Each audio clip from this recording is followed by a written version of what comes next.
السكوت مش من ذهب، لا بالعكس، السكوت هنا كارثة، الكلام هو المهم. فيرجى من الكابتن حسام أن يتسم بالشجاعة الكافية، وإنه يطلع يقول للناس والرأي العام حقيقة ما دار في الغرف المغلقة. أنا واحد من الناس اتخميت وتصورت إن الكلام اللي اتقال ده تسريبات، ودافعت بشراسة عن الكابتن حسام حسن، وهظل دافع إذا كان موقفه على حق. لكن يبقى كل الناس عايشة في التوهان ومحدش عارف حاجة، وصاحب يعني بطولة المشهد ما بيطلعش يتكلم. اعتقد دي مش من سمات الكابتن حسام حسن.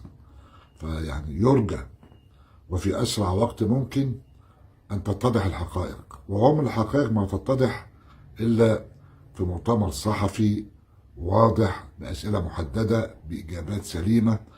اذا اجبت بشكل مقنع للشارع اهلا وسهلا.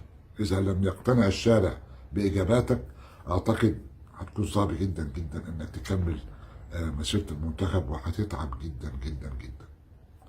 هي المساله عايزه يعني حكمه، ويعني تعامل ذكي، وبدون الحكمه والتعامل الذكي اعتقد ان حتى مسيره المنتخب هتكون صعبه جدا جدا في الفتره القادمه. شكرا لحضرتك.